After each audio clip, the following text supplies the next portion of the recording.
ઘરવાળીએ એક દિવસ થાકેલા અવાજે પતિદેવને કહ્યું કે તમારે દર વર્ષે મને 15 દિવસ પિયર જવા દેવી જ જોઈએ. એ મારો અધિકાર છે. પતિદેવ બિચારા સરકારી નોકરિયાત. એ કહે કે વાલી, એમ નહીં. તું એક અરજી લખીને આપ. પછી વિચારીશું. પત્ની કે કાંઈ વાંધો નહીં. તેણે રજાની અરજી લખીને આપી.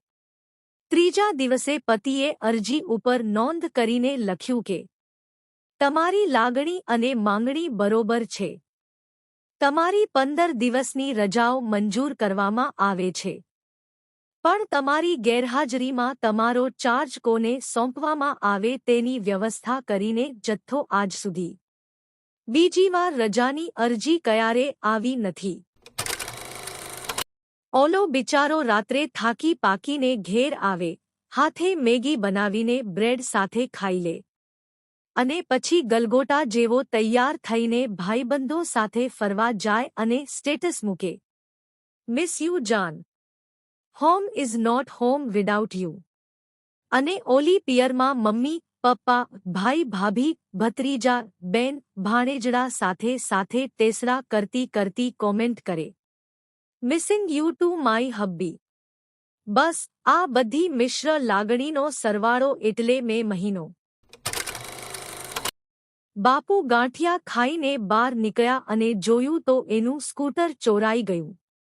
બાપુ દુકાનની અંદર ગયા અને રાડ પાડી, જેણે મારું સ્કૂટર ચોર્યું છે એ 10 મિનિટમાં આપી જાય, બાકી જે કેશોદમાં થયું હતું એ અહીંયા પણ થાશે. બધા ગભરાઈ ગયા અને 5 મિનિટમાં એનું સ્કૂટર પાછું આવી ગયું. બાપુ ડગલા ભરતા સ્કૂટર પાસે ગયા. ત્યાં એક જણા એ પૂછ્યું, બાપુ તમારું સ્કૂટર તો આવી ગયું પણ તમે કયો તો ખરા કેશોદમાં શું થયું હતું? બાપુ, મારે હાલીને ઘેરે જાવું પડ્યું તું. દર્દી, ડો સાહેબ, દવા લેવા છતાં મને આખી રાત ઊંઘ નથી આવતી, કોઈ ઉપાય કરો પ્લીઝ. ડોક્ટર, એક કામ કરો, રાત્રે સૂતી વખતે ઘેટાની લાઈન જાય છે. એવી કલ્પના કરી ઘેટા ગણવા માંડો. થોડી વાર પછી મગજ થાકે એટલે ઊંઘ આવી જશે. રાત્રે 3 વાગે ડોક્ટરનો મોબાઈલ રણક્યો.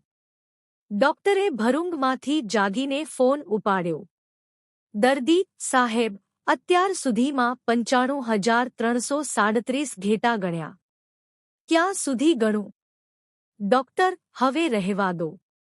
આગળના ઘેટા હું ગણું છું. ગઈકાલે કવિશ્રી ઘરમાં પોતાની પત્ની સાથે બેસી આઈપીએલ ક્રિકેટ જોતા હતા ત્યારે એના ફોનમાં પોતાની જ પ્રેમિકાનો આવેલ મિસકોલ જોઈને સામે વોટ્સઅપમાં શાયરી રૂપે મેસેજ મૂકે છે.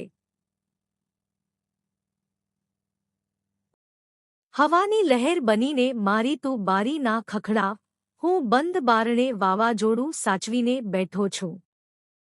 ગુજરાતી મજેદાર જોક્સ જોવા માટે અમારી ચેનલને સબસ્ક્રાઇબ કરો, લાઇક કરો, શેર કરો.